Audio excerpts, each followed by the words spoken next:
റോസിന് fungus മാറാനായിട്ട് നമ്മൾ ഫംഗിസൈഡായിട്ട് use ചെയ്യുന്നത് ഇൻഡോഫിൽ M45 എന്ന് പറഞ്ഞൊരു പൊടിയാണ്. അത് 1 ലിറ്റർ വെള്ളത്തിനകത്ത് 1.5 സ്പൂൺ ഇട്ട് നല്ല വൃത്തിയാവണം കലക്കുക.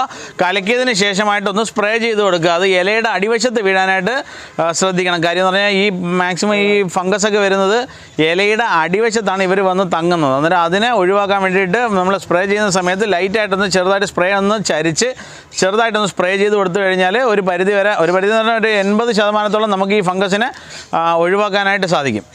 ഈ കീടങ്ങളുടെ ആക്രമണം ഒഴിവാക്കാനായിട്ട് അല്ലെങ്കിൽ ഒഴിവാക്കാനായിട്ട് നമുക്ക് ചെയ്യാൻ പറ്റുന്ന ഒന്നാണ് ജൈവ കീടനാശിനികൾ ഉപയോഗിക്കുക എന്നുള്ളത്. പരമാവധി പച്ചക്കറികൾക്കൊക്കെ അത് നമുക്ക് സാധ്യമാക്കാനായിട്ട് സാധിക്കും. കാരണം നമുക്ക് സ്യൂഡോമോണോസോസ് അതേപോലെ തന്നെ നീമിൻ്റെ മരുന്നുകൾ മേടിക്കാൻ കിട്ടും. അതായത് നിംബിസിഡിൻ പോലുള്ള മരുന്നുകൾ മേടിക്കാൻ കിട്ടും. അത് ഒരു 10 മില്ലി 1 ലിറ്റർ വെള്ളത്തിലെടുത്ത് നല്ലപോലെ കലക്കിയിട്ട് നമുക്ക് പച്ചക്കറിയൊക്കെ കഴിച്ചു കഴിഞ്ഞാൽ നീമിൻ്റെ ആയതുകൊണ്ട് ഒരു പരിധി വരെ നമുക്ക് അതിനെ തടഞ്ഞു നിർത്താൻ സാധിക്കും.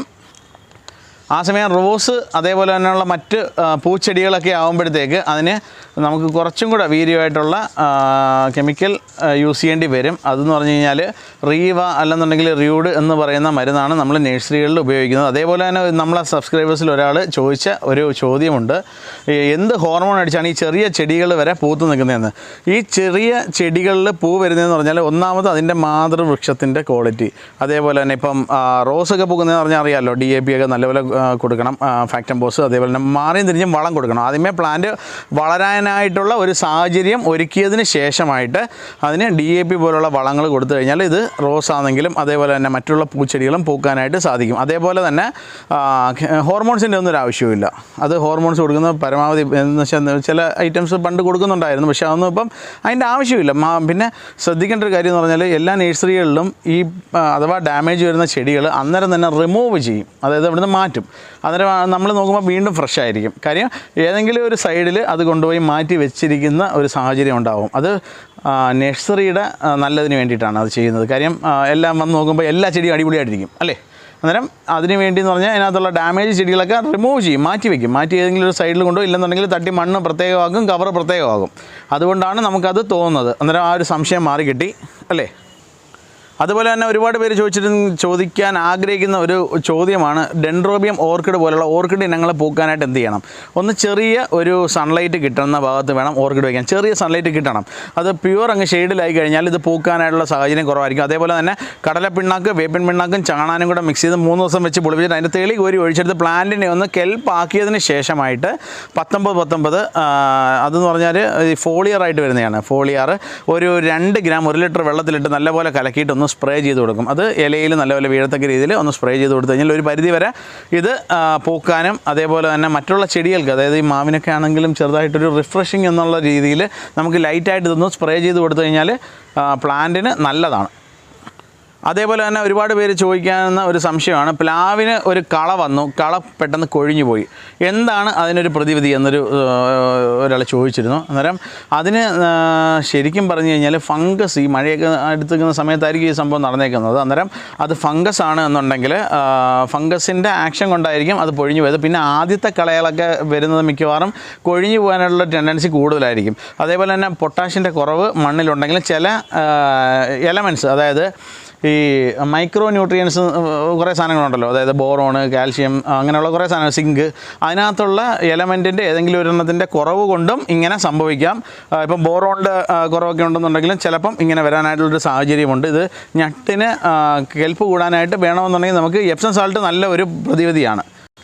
അതേപോലെ തന്നെ ഒരുപാട് പേര് ചോദിക്കുന്നൊരു ചോദ്യമാണ്, നമ്മൾ തെങ്ങിന് നമുക്ക് എന്ത് വളമാണ് നല്ലതായിട്ട് കൊടുക്കാനായിട്ട്? അത് ഫാക്ടംബോസും പൊട്ടാഷ്യം നിർബന്ധമായിട്ടും കൊടുക്കണം. അതുപോലെ തന്നെ പൊട്ടാഷ്യം ഏകദേശം ഒരു 1000 കിലോ ചാരത്തിന് സമമാണ് 1 കിലോ പൊട്ടാഷ്യം എന്നൊക്കെയാണ് പറയുന്നത്. അന്നേരം ഏകദേശം ഒരു 1/2 കിലോ പൊട്ടാഷ് നമ്മളിപ്പോൾ കൊടുക്കുന്നത് നന്നായിരിക്കും.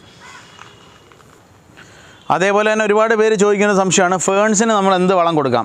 ഈ ഫേൺസിന് നമുക്ക് 19 ലൈറ്റായിട്ട് വളരെ സൂക്ഷ്മമായിട്ട് 2 ഗ്രാം തന്നെ 1 ലിറ്റർ വെള്ളത്തിൽ അല്ലെങ്കിൽ ഒരു 1.5 ലിറ്റർ വെള്ളം എടുത്താലും നല്ലതാണ്. 1.5 ലിറ്റർ വെള്ളത്തിന് അതേപോലെ ഇത്തരത്തിലുള്ള ആന്തൂര്യത്തിൻ്റെ തൈകളാണ് ഈ ഇരിക്കുന്നത്, കണ്ടില്ലേ? ഇതിൻ്റെ ചെറിയ തൈയും മീഡിയം സൈസ് തൈകളൊക്കെയാണ് ഈ ഇരിക്കുന്നത്. അന്നേരം ഇവയ്ക്ക് നമ്മൾ ലൈറ്റായിട്ട് NPK മിക്സ്ചർ ലൈറ്റായിട്ട് 2 ഗ്രാം 1 ലിറ്റർ വെള്ളത്തിലിട്ട് നല്ല വൃത്തിയാവണ്ണം കലക്കിയതിന് ശേഷമായിട്ടൊന്ന് സ്പ്രേ ചെയ്ത് കൊടുക്കാറുണ്ട്. അതേപോലെ തന്നെ ഇതിനും നമ്മൾ വലിയ സ്റ്റാഗോൺ ഫേൺസ് ആണ്. സ്റ്റാഗോൺ ഫേൺസിന് ഈ മരത്തിലൊക്കെ തൂക്കിയിട്ടേക്കുന്നതാണ്. എൻ്റെ പുറവശത്തുള്ള മരത്തിലേക്ക് കിടക്കുന്ന ഇതെല്ലാം പല വെറൈറ്റി സ്റ്റാഗോൺ ഫേൺസ് ആണ്.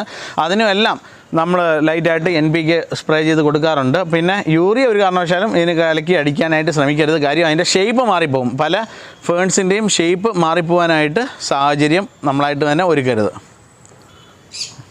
അതേപോലെ ഇത് നമ്മളെ കൊളക്കേഷ്യയാണ്, കണ്ടില്ലേ? നമ്മൾ കോഫി കപ്പ് കൊളക്കേഷ്യയാണ്.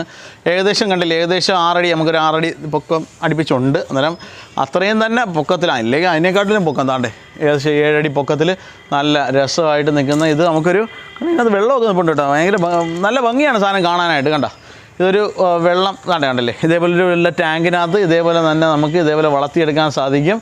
ഇത് കൊളക്കേഷ്യ കോഫി കപ്പ് എന്ന് അറിയപ്പെടുന്ന വെറൈറ്റിയാണ്. കണ്ടില്ലേ, നിൽക്കാനാണെങ്കിലും കാണാനൊക്കെ അടിപൊളിയാണ്.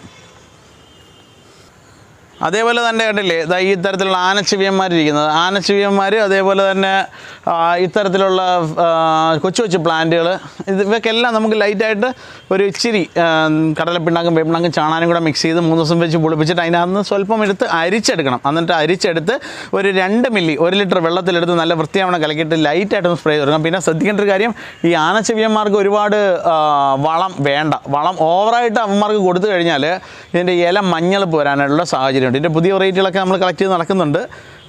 കാണാൻ പഴമയെ ഓർക്കാൻ വേണ്ടിയിട്ട് നമുക്കിത് നല്ല ഒരു കൗതുകമായിട്ടൊക്കെ വെക്കാൻ പറ്റുന്ന ഒരു പ്ലാന്റാണ് അല്ലേ. ഇത്തരത്തിലുള്ള ഫേൺ ഐറ്റമൊക്കെ കണ്ടല്ലോ, അതിന് നമുക്ക് ഒരു 1.5 സ്പൂൺ പൊടി, അതായത് ഇൻഡോഫിൽ M45 1 ലിറ്റർ വെള്ളത്തിലിട്ട് നല്ല വൃത്തിയാവണ്ണം കലക്കിയിട്ട് ഒന്ന് സ്പ്രേ ചെയ്ത് കൊടുത്തില്ല എന്നുണ്ടെങ്കിൽ ഇത്തരത്തിലുള്ള ഫേൺ വെറൈറ്റീസൊക്കെ പെട്ടെന്ന് അഴുകിപ്പോവാനായിട്ടുള്ള ഒരു സാഹചര്യം ഉണ്ടാവും. കണ്ടില്ലേ, ഈ മരത്തിനകത്ത് നമ്മൾ ഇത്തരത്തിലുള്ള ഫേൺ വെറൈറ്റീസൊക്കെയാണ് തൂക്കിയിട്ടേക്കുന്നത്. അന്നേരം അവയ്ക്ക് നമ്മൾ മഴ സമയമൊക്കെ ആണെന്നുണ്ടെങ്കിൽ നമുക്ക് കുറച്ച് നല്ല ഭംഗിയായിട്ട് നിൽക്കാനായിട്ട് ഇച്ചിരി ഫംഗിസൈഡ് ഒഴിച്ച് കൊടുക്കണം. ഒരു കാരണവശാലും അതിനകത്ത് ഒരു ഉപേക്ഷയും വരുത്തരുത്. ഫേൺ വെറൈറ്റികൾ നശിച്ചു പോകാനായിട്ടുള്ള ഒരു സാഹചര്യം ഉണ്ടാക്കരുത്. കാര്യം പല വെറൈറ്റികളും ഇന്ന് അന്യം നിന്ന് പൊയ്ക്കൊണ്ടിരിക്കുകയാണ് ഫേൺ വെറൈറ്റിയിൽ. ഓക്കെ, അതേപോലെ തന്നെ ഇത് സെമി ഷെയ്ഡ് ഏരിയയിൽ വെക്കുന്ന ചെടികളാണ്. കണ്ടില്ലേ, കലാത്തിയ, അതേപോലെ തന്നെ കുറച്ച് അഗ്ലോണിമ, ഒരുപാട് അഗ്ലോണിമയൊന്നുമില്ല, കുറച്ച് അഗ്ലോണിമാസ്, അതേപോലെ തന്നെ അഗ്ലോണിമ ലിപ്സ്റ്റിക്ക്, അതേപോലെ തന്നെ കലാത്തിയ വെറൈറ്റീസ്, കുറച്ച് കലാത്തിയ വെറൈറ്റീസൊക്കെ ഇങ്ങനെ നിരത്തി ഒരു കാട് പോലെ ആക്കി ഇങ്ങനെ നിർത്തിയിട്ടുണ്ട്. നല്ല ഭംഗിയാണ് കാണാനായിട്ട് അല്ലേ.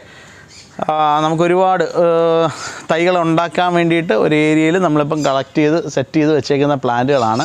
അന്നേരം നിങ്ങൾക്ക് ഏത് ചെടിയാണ് ഇഷ്ടപ്പെട്ടതെന്ന് നമ്മൾ കമൻറ്റിൽ ഒന്ന് അറിയിക്കുക. അന്നേരം നമുക്ക് ഇനി കുറച്ച് റെയർ പ്ലാന്റുകൾ കാണാം. ഇത് നമ്മളെ നോട്ട് ഫോർ സെയിൽ ഏരിയ ആണ്. അതിനകത്ത് കുറച്ച് പ്ലാന്റുകളൊക്കെ സെറ്റ് ചെയ്ത് വെച്ചിട്ടുണ്ട്. അത് ഇതാണ്ടേ, നമുക്ക് അകത്തോട്ടൊന്ന് പോവാം. കണ്ടില്ലേ, ഇത് എയർ പ്ലാന്റ്സിൻ്റെ ഒരു സെക്ഷൻ. നല്ല രസമാണ് ഇത്. നമുക്ക് തടിയിലൊക്കെ നമുക്ക് ഇച്ചിരി ഒന്ന് ഒട്ടിച്ചോ അല്ലെങ്കിൽ ഒന്ന് ചെറുതായിട്ടൊന്ന് കെട്ടിയൊക്കെ നിർത്തി കഴിഞ്ഞാൽ നല്ല ഭംഗിയായിട്ട് നിൽക്കുന്ന എയർ പ്ലാന്റ് ആണ് ഈ ഇരിക്കുന്നത്. അതേപോലെ അതിൻ്റെയൊക്കെ കുറേ തൈകൾ നമുക്ക് ഉണ്ടാക്കിയെടുക്കണം. അതേപോലെ സ്പാനിഷ് മോസ്, അതേപോലെ തന്നെ കുറച്ച് ഫിലോഡെൻഡ്രൻസ്, കണ്ടില്ലേ, ഒരു കേജ് പോലെ ആക്കി സെറ്റ് ചെയ്തെടുത്തേക്കാണ്. അതിനകത്ത് തന്നെ എരപിടിയന്മാരും കിടപ്പുണ്ട്. ആ കിടക്കുന്ന എരപിടിയന്മാരാണ്. എരപിടിയന്മാരിങ്ങനെ തൂക്കി സെറ്റാക്കി ഇട്ടേക്കുവാണ്, കണ്ടില്ലേ. പിന്നെ കുറച്ച് ആനച്ചെവിയന്മാരുടെ കുഞ്ഞുങ്ങൾ, ആനച്ചെവിയന്മാരുടെ കുഞ്ഞുങ്ങൾ, അത് കാണാൻ രസമാണ്. പിന്നെ ഏറ്റവും വലിയ സ്പെഷ്യാലിറ്റി എന്ന് വെച്ചാൽ എൻ്റെ ഞങ്ങളെ വീടാണ്. വീടിൻ്റെ 4 ചുറ്റുമാണ് ഈ നഴ്സറി നിൽക്കുന്നത്. ഏകദേശം ഒരു 50 കൊല്ലമായിട്ടുള്ള നഴ്സറിയാണ്. ഏകദേശം 50ഓളം കൊല്ലമായിട്ടുള്ള നഴ്സറിയാണ്. Government approved നഴ്സറിയാണ്. അതേപോലെ ഫ്രൂട്ട് ഐറ്റം പ്രത്യേകമുണ്ട്. അതൊക്കെ പ്രത്യേക ഒരു ഏരിയയിലായിട്ടാണ് വെച്ചേക്കുന്നത്. അതേപോലെ തന്നെ മേടേമുക്കിൽ, കൊല്ലം മേടേമുക്കിൽ മാതൃഭൂമി ഓഫീസിൻ്റെ അടുത്ത് നമ്മളൊരു നഴ്സറി ഉണ്ട്. കൊല്ലത്തോട്ടൊക്കെ വരുന്ന സമയത്ത് ഒന്ന് കയറി കാണാനായിട്ട് ശ്രമിക്കുക. അതേപോലെ തന്നെ നമ്മൾ എക്സിബിഷൻസൊക്കെ വരുന്നുണ്ട്. അന്നേരം ഉടനെ തന്നെ നമ്മൾ എക്സിബിഷൻ്റെയൊക്കെ അപ്ഡേറ്റ് ഇടുന്നതായിരിക്കും. അന്നേരം നിങ്ങൾക്ക് ഇഷ്ടപ്പെട്ട ചെടി ഇതിനകത്ത് ഏതാണെന്നൊക്കെ ഒന്ന് അറിയിച്ചാൽ വലിയ ഉപകാരം. അതേപോലെ തന്നെ കർപ്പൂരമാവിൻ്റെ 1500-1500ഓളം തൈ ഇപ്പം നമ്മൾ ഉണ്ടാക്കാനായിട്ട് ശ്രമിക്കുന്നുണ്ട്. കുറച്ചൊക്കെ ഡാമേജ് വരും. കാര്യം എന്ന് പറഞ്ഞാൽ എത്ര നമ്മൾ നോക്കിയാലും ഒരു 10-20% നമുക്ക് ഡാമേജ് വരാനായിട്ടുള്ള സാഹചര്യമുണ്ട്. അന്നേരം എല്ലാം മാറും, റെഡിയാവും. അന്നേരം ഈ എന്തായാലും 49,000 സബ്സ്ക്രൈബേഴ്സ് ആയിട്ടുണ്ട്. എല്ലാ സബ്സ്ക്രൈബേഴ്സിനും ഹൃദയം നിറഞ്ഞ നന്ദി. ഇനി ഇതിൽ നല്ലൊരു വീഡിയോ ആയിട്ട് നാളെ കാണും വരെ എല്ലാവർക്കും ശുഭദിനം നേരുന്നു. Thank you.